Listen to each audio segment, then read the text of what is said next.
Right then, my name is Stephen Howson. This is 5 things that we learned with, Bruno Fernandes' debut match for Manchester United as we drew 0-0 with Wolves at Old Trafford. Number 1, I mean, we didn't learn this today, but Andreas can't be starting. Too many times we see him dwell on the ball, too many times we see bad decisions, bad shots, bad play. He seems to me like an overly selfish player. There's so many opportunities where someone is in space ahead of him and he chooses the wrong option. So many instances of this. Today we saw him starting in the number 6 position, not really being effective, losing the ball, allowing United to be countered. Actually, if we go back to the first 15 minutes of the game, Wolves got 3 chances, consecutive, easy chances from Manchester United. And do you know what? Some of that was down to Andreas Pereira's either lack of ball playing ability where he played it into someone else, or his direct pass where he just absolutely fucked it up. Andreas Pereira can't be starting for Manchester United. 0 chances created. What is his best position? I'll tell you what it is. Fucking substitute. Number 2, Harry Maguire was solid. Well, it wasn't what you're looking at that for. Harry Maguire had a great game, I thought. A difficult prospect when you've got to come up against Raul Jimenez, and also you've got Adama Traore drifting in.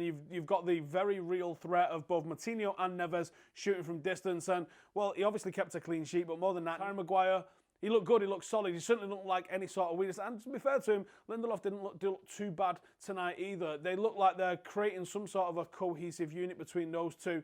That's not where the problem in this team is lying. But Harry Maguire, he's been ordinary, average. Which, I mean, average and ordinary isn't bad. It's literally slap bang in the middle. But people are like, oh, shit, not worth 80 million. Well, it is the United tax and it is an English tax, and ultimately that's what ends up giving you the price that we've got for Harry Maguire.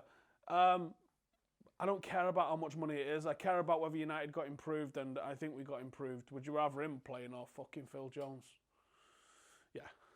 Number 3, it's Bruno Fernandes, isn't it? Feisty Bruno Fernandes. Aside of Bruno Fernandes, that, do you know what, I didn't even know existed. What I've seen from the clips that I've seen of him, the few games that I have actually managed to go and check him out, where I watched him live when we was linked to him last summer, I watched him when he was playing for Portugal. What I saw was a guy that had good ability on the ball. He had time on the ball, he had an excellent touch, he was someone that had acres of space, which is always the mark of a good player. But what I didn't know was this nasty streak, the player that might leave a foot in, the one that would be chasing back every single ball, the one that was, do you know what, he just impressed me with his attitude, his leadership, off the ball. As soon as the ball went out of play, you saw him grabbing older people. Come here, I want a word with you. Don't know what he was saying, let's just make it up. Andreas Pereira, tell you what, when I get you in that change room, I'll fucking level you. Maybe he said that, maybe he didn't. Maybe he said he really likes his hair. You decide. One thing that I will say though with Bruno Fernandes is it's just refreshing to see a good quality player in midfield, and it shows how badly we've lacked one. Once the likes of McTominay and Pogba start coming back into the team, and especially Marcus Rashford, we're going to really start to see the best of him. I think we're going to fall in love with this guy.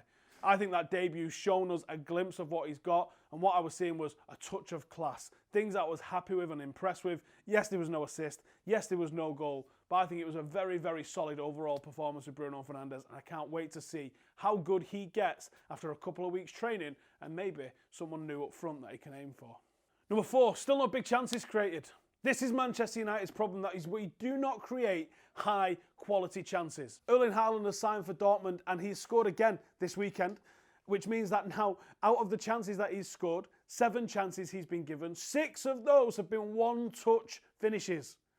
Now you'd be like, wow, he scored, I mean, how many minutes has he even played now? Is it like 120 minutes? Something in that kind of ballpark, 130 minutes? 7 goals? Are you taking the piss?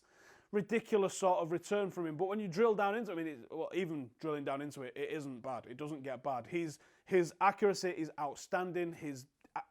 The finishes are brilliant, but they are 6 out of 7 of them have been a one-touch finish. When was the last time Manchester United had regular one-touch finishes? That's the sort of systematic goal that we see Manchester City do.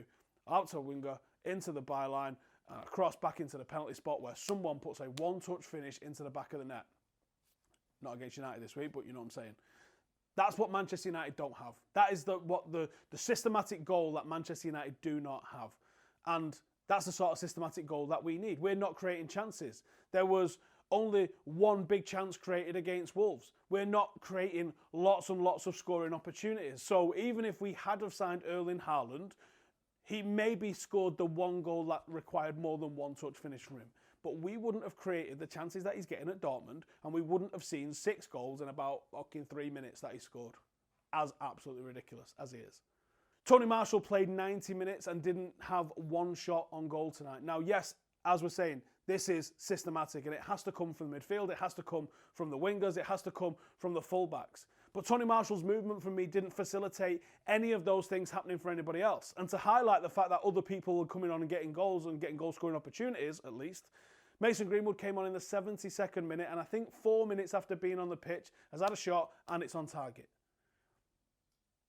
So yes, while I empathise with we're not creating hundreds of chances for Tony Marshall to stick away, he wasn't doing himself any favours either. Number 5, top 4, yes or no? I don't even know what you'd call this. We can't afford to keep dropping these points. We've been given an absolute layup, a tap-in, a no-hitter from Chelsea consistently now for about 2 months, where they're like, hey, United, do you know what? You take top 4. We clearly don't fucking want it. And we've gone, no. You take top 4. We don't fucking want it. United and Chelsea, the only consistency that we've got is we've both been consistently shit for a couple of months. That's the only sort of consistency either team can get. When the opportunity is there for one to take advantage, they go, fuck it. Do you know what's going to happen? Someone's going to sneak up on the outside. Someone like Tottenham, possibly even Wolves, are going to come in and overtake both of us and take that 4th spot away from us. Manchester United had a brilliant opportunity this weekend. If Chelsea had managed to lose, or even if they just drew like they did to Leicester, and we'd have won and beat them next week, we could have gone above them. Now, obviously with them drawing, we still would have been within a point of them. But that's how close it is, or was. But because we're failing to capitalise on them being ordinary, and them not being able to capitalise on us, this race is now wide open. Manchester United, if we bring in Agallo and he hits the ground running as much as we all hope he can, and Bruno continues to show the form, and we can get Pogba and McTominay back into this team, we can easily finish top 4. Because everyone around us is shit. We just have to be less shit than everybody else, and top 4's ours. I don't believe that we'll do it, though. Do you? Let me know in the comments. That's 5 things that we learned for this week. Make sure to subscribe. And I mean it, like actually subscribe. Actually bother your ass to go down there, hit the subscribe button, and while you're there, give the little bell a tickle as well. And then every time I upload a video, you can get it. Because I know some of you are watching this without subscribing, and that's just fucking cheeky, innit?